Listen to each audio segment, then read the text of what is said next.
Dari seluruh rangkaian pembacaan firman Tuhan hari ini, kalau saya tanya, ada yang tahu judul khutbah hari ini?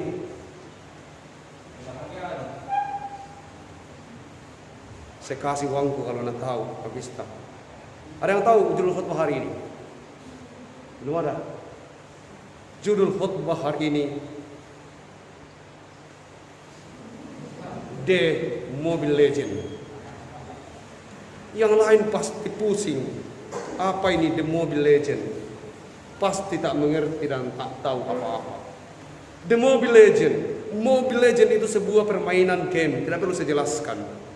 Kalau belum terlalu jelas saya jelaskan, silakan tanya anaknya yang sudah punya pegang HP. Di Mobile Legend itu ada namanya turret. Turret itu sebuah pertahanan. Saya tidak tahu apa namanya yang paling besar itu. Denny, yang paling besar kalau hancur itu tidak ada harapan. Hah? Apa? Kasih besar suaramu dan dengar bapakmu. Hah? Apa? Base. Home base. Itu namanya tempat tinggal, tempat stay. The Mobile Legend. Di Mobile Legend itu ada turret, ada home base, ada minion, ada hero. Orang sekarang mana tahu itu. Kita dulu televisi hitam putih. Kalau ada sekarang televisi hitam putih, itu pasti rusak. Karena sudah tidak ada orang suka nonton televisi hitam putih.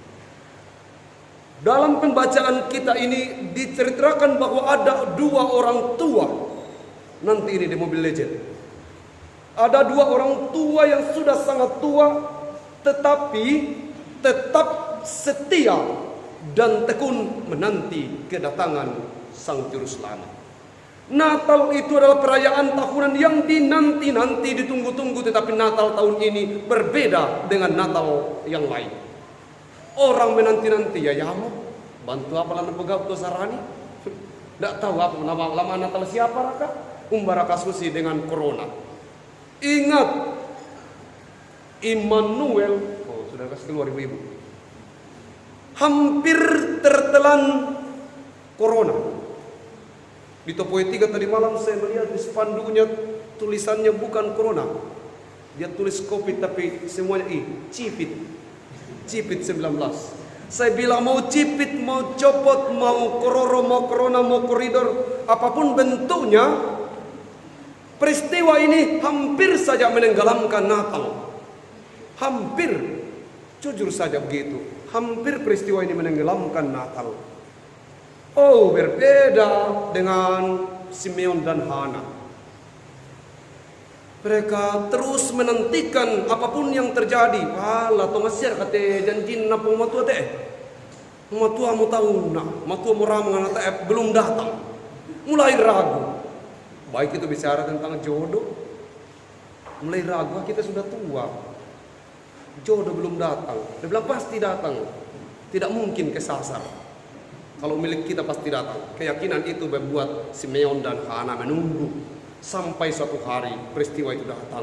Kemudian dia bersuka cita. Simeon berkata, biarkanlah hambamu ini pergi dalam damai sejahtera, sebab telah kulihat keselamatan yang daripadamu. Hana berbeda.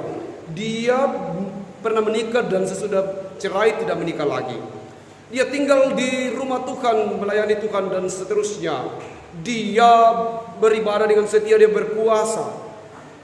Tapi apa? Dia masih menunggu-nunggu kedatangan Tuhan. Dia masih menunggu-nunggu kedatangan Juru Selamat. Dia tidak berkata, untuk apa lagi Juru Selamat? Untuk apa lagi Natal itu? Saya ini puasa, saya ibadah ini. Itu dia. Sudah puasa, ibadah setiap hari, masih menunggu kedatangan Sang Juru Selamat untuk merubah hidupnya demi keselamatan. Kalau bahwa ibadah itu dan seterusnya itu bisa menyelamatkan, tidak perlu lagi kan? Tapi dia menunggu itu. Kita yang 1 bulan 2 kali ke gereja, kita yang baru pendeta sudah merasa sudah lebih hebat dari yang lain karena rajin kebaktian pemuda dan seterusnya. Oh tidak, kita terus harus tekun menantikan kedatangan Kristus. Itulah perayaannya Natal. Nah, Sekarang kita bicara tentang orang tua. Orang tua ini dua kelompok ini saya akan khotbahkan ini hari. Orang tua dan anak-anak. Di Malaysia ini, jangan bilang pendeta Pasmo tidak tahu juga ke Malaysia. Di Malaysia itu para pensiunan itu diberi nama laskar tak berguna, katanya ini. Jadi di kantornya mereka pensiun-pensiun itu kantor laskar tak berguna. Disebut laskar tak berguna, mereka sudah pensiun, tidak ada lagi gunanya. Dianggap hanya digaji negara, tapi dia tidak berguna lagi, tapi diurus oleh negara. Itu kalau kantor para pensiun. Kalau rumah sakit bersalin, kalau di sini kita tulis rumah sakit bersalin. Kalau di sana ditulis rumah sakit korban lelaki. Jadi wanita mana yang ke sana pasti dia adalah korban lelaki. Yang mau digambarkan di situ tentang usia. Di tengah usianya yang sudah tua, Simeon dan Hana menerima realitas keberadaan atau perubahan. Dibawalah Yusuf dan Maria burung tekukur. Itu hendak menunjukkan bahwa mereka adalah keluarga sederhana, mempersembahkan sepasang burung tekukur dan 2 ekor anak burung merpati sebagai persembahan. Padahal pada kelas kasta yang di atas mereka memberi persembahan berupa kambing domba yang berumur 1 tahun. Dalam kesederhanaan. Anak sekarang mana tahu dibilang sederhana. Disuruh pilih baju yang biasa-biasa saja, amun bilang, ini pakai baju sederhana saja anakku, begini saja. Mama tidak mau lagi membedakan mana sederhana, mana miskin. Kalau baju begini baju orang miskin, baju yang sederhana itu seperti itu, dan seterusnya. Anak sekarang mana tahu, semuanya serba marah-marah, semuanya serba susah. Nanti saya cerita di Mobile Legend, tunggu. Dulu waktu masa kami, saya jangan mencerita yang lebih tua dari saya, belum pernah merasakan Serni, Wilda, Susi, bagaimana rasanya mempaduk kuapi. Pasti tidak pernah lagi merasakan. Dulu kita pergi ambil kayu ke hutan, pulang disuruh memasak, ditiup. Bukannya api yang menyala, tapi leher yang bengkak. Nah itu makanya suara saya begini, karena dipaksa dulu tiup api, rambut sama mata dan seterusnya, susahnya luar biasa. Tapi tidak banyak anak-anak yang nakal, tidak banyak. Belum pagi selesai kasih nyala api, masa air panas, disuruh lagi yang lain. Oh ingat, ambil air, itu tidak seperti kamu sekarang. Sumber air sudah dekat, langsung belang, terima air. Kita dulu pasang lampa, pikul bambu pergi cari air. Belum pergi sampai, dikira terlambat ki. Padahal pecah lampa terlalu berat, dicambuki lagi, kasihan. Kamu sekarang tidak pernah dicambuk, sedikit dimarahi saja tersinggung, tidak mau tinggal di rumah, pergilah lo kok. Mau kira tidak pulang kalau nak tembak Abu Amir. Apa itu anak sekarang? Tapi nanti pasti ada juga hebatnya sekarang. Ya dulu begitu. Tidak ada motor. Kita pergi, saya dulu ke Lumpur Tani sama teman-teman, belum sampai di lokasi, tumbuh sudah habis dimakan karena terlalu jauh. Bengkak betis, makanya betis saya besar. Pergi jauh untuk bekerja, belum sampai di lokasi makanan sudah habis. Sampai di sana tidak bekerja, langsung pulang. Susah. Kalau digambarkan sekarang, dulu kita nonton televisi hitam putih harus bayar.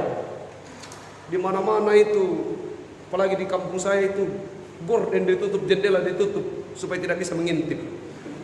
Itu televisi, ini televisi. Tapi semuanya serba disiplin. Guru-guru tepat waktu datang ke sekolah. Sekolah minggu pagi-pagi sudah mandi walaupun dingin. Sekarang tinggal putar, tinggal HP. Dulu kita pakai surat-surat, kemarin di perkawinan saya sudah sampaikan. Dulu kita surat-surat, pecinta setia sampai mati. Sekarang hari ini yang lain, besok lain lagi. Lain di Toraja Hengki, lain di Topoyo.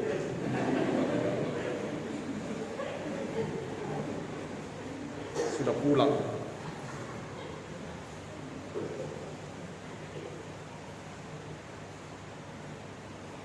Tapi dulu Orang bebas, hampir tidak pernah terlambat. Rumah tidak ada yang dikunci, terbuka, semuanya pintu semua. Tidak ada dibilang ada jendela segala. Orang tidur tidak pernah takut dulu. Sekarang kalau ada uang dibikinkan kotak, dikunci. Sudah kasih masuk lemari, kunci. Keluar kamar, kunci pintu kamar. Sampai di luar pintu besar, kunci lagi. Sudah 4. Di halaman lagi kalau seperti rumah Tante Timang, ada lagi besi-besinya, kunci lagi. Baru kunci untuk buka mobil. Sampai di kantor, jatuh kunci. Yang jatuh cuma kunci mobil, tapi semuanya bermasalah. Ada 6 masalah yang muncul. Satu jatuh, semua menjadi satu kampung ribut. Kunci apa dicari? Kunci mobil. Kenapa pusing sekali? Masalahnya kunci mobil. Di situ ada kunci mobil, kunci pagar, kunci rumah dan seterusnya. Belum selesai penjelasan, terlalu lama. Pastinya begitu. Betapa kekhawatiran menghimpit kehidupan kita. Mobile Legend. Ini baru banyak. Anak-anak dulu, kami dulu nyanyiannya itu bangun pagi ku terus mandi. Bagus-bagus kami nyanyi dulu. Anak sekarang supaya ibu memberi batu baterai ABC. Pokoknya lagunya, tidak tahu bagaimana lagunya. Pokoknya memang lagunya makin mengajak untuk melakukan tindakan-tindakan ekstrim. The Mobile Legend. Tadi sudah dikatakan bahwa ada home base, ada turret, ada minion, ada hero. Home base-mu itu adalah jemaat Hosiana Sukalando. Itu yang harus kau pertahankan. Gereja kita, pilihlah hero-hero terbaik untuk melawan hero-hero yang lain. Jangan pernah salah pilih. Perhatikan dengan cermat heromu yang mana. Biarkan minion bertempur. Ingat, kau jaga turret baik-baik. Sistem dalam permainan Mobile Legend kita nyatakan bukan hanya ketika bermain Mobile Legend, tapi kita perlihatkan dalam kehidupan berjemaat. Bagaimana kita menjadi satu tim, saling mengawal satu yang lain. Satu kena stun, yang lain berusaha untuk menyelamatkan. Satu berlari, semua berkata kita mundur. Satu menyerang, semua berkata ayo kita serbu. Push. Mana tahu orang tua dibilang push. Push. Gerakan satu arah untuk menyelesaikan satu misi. Jangan marah-marah Mama Elsie kalau saya bermain Mobile Legend, karena ini persiapan khotbah. Persiapan khotbah ini. Tidak main-main belajar untuk berkhotbah hari ini. 2 bulan mau main Mobile Legend. 2 bulan mau juga selalu disinggung-singgung, tapi tidak apa-apa. Nanti tahun baru kita perbaiki semua sebelum kita melangkah ke tahun yang baru. Saya sengaja berkhotbah begini, sebenarnya tidak tahu apa mau bilang apa. Hampir mau kasih 2 minggu ini di mimbar terus. Tapi anak-anak ini tahu kalau saya sedang menderita kepanasan. Sudah hampir 1 minggu ini saya di mimbar terus. Tak satu pun yang memperhatikan pendetanya, harus dikipas kasihan. Ini sudah dunia modern. Tapi tak apalah. Biasanya penderitaan itu membawa seseorang kepada kedamaian nantinya. Jangan buru-buru kawin. Siapa ini yang paling Hermi? Rehan Fakli. Jangan buru-buru kawin. Kenapa jangan buru-buru kawin? Kau bilang mau kawin karena ada bulan madu. Itu bulan madu hanya 1 bulan. Tanya bapakmu kalau kau tidak percaya.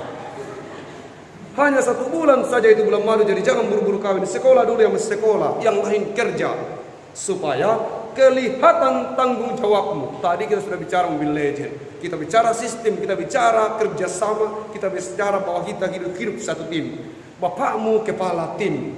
Dia akan memimpin pertandingan ini. Kamu diatur. Entah itu kamu diposisikan sebagai minion, atau kamu disuruh jaga turret, kamu disuruh bekerja yang lain. Terima itu, karena kita ini satu tim. Kemenangan hanya bisa tercapai kalau tim ini satu arah. Nah, sekarang kita mau sampaikan bahwa untuk itu mari kita bersama-sama menjaga home base kita. Bukan hanya bicara tentang lembaga gereja jemaat Hosiana Sukalando, tapi kita bicara tentang home base kita di dalam Yesus Kristus. Kemanapun kamu pergi. Tadi saya bilang jangan buru-buru kawin. Terlalu cepat anak muda sekarang ambil keputusan mau menikah. Karena bilang apa? Bulan madu. Nah kira bisa ke Bali. Mana mau kira pergi saja. Bulan madu ke Bali. Itu kalau ada uangmu. Kami dulu hanya bulan madu di kebun. Itu bulan madu hanya 1 bulan. Sesudahnya itu madunya pergi. Tinggal lebahnya. Oh. Nah hantam kira gampang. Jadi jangan buru-buru untuk menikah. Zaman sekarang memang zaman cukup aneh. Untuk kita sebagai orang tua, mari kita memahami keberadaan anak-anak kita. Kita ajarkan ilmu pengetahuan, kita ajarkan ilmu agama sesuai dengan dunianya. Hari ini saya sudah mengajarkan kepada kita bagaimana menceritakan firman Tuhan melalui Mobile Legend. Sekiranya bahwa teman-teman, saudara-saudara yang bermain Mobile Legend mengaplikasikan itu dalam hidup, bahwa kita belajar tentang hidup bertim. Tim kita adalah para laskar Kristus yang sedang menuju pada sebuah pertarungan besar. Pertarungan melawan dunia ini. Hati-hati. Hero-hero orang juga adalah hero yang hebat. Pahlawan-pahlawan orang juga adalah pahlawan yang hebat. Turret-turret orang adalah turret yang kuat, yang dijaga dengan sangat kokoh. Tapi kalau kita kompak, pada saat kita mundur, sekali lagi kita mundur bersama. Pada saat kita menyerang, kita menyerang bersama. Ketika kita putuskan kita push, maka secara bersama kita mempush 1 kali saja, dan kita percaya kita pasti berhasil. Mari push jemaat Salukalando untuk meraih hal-hal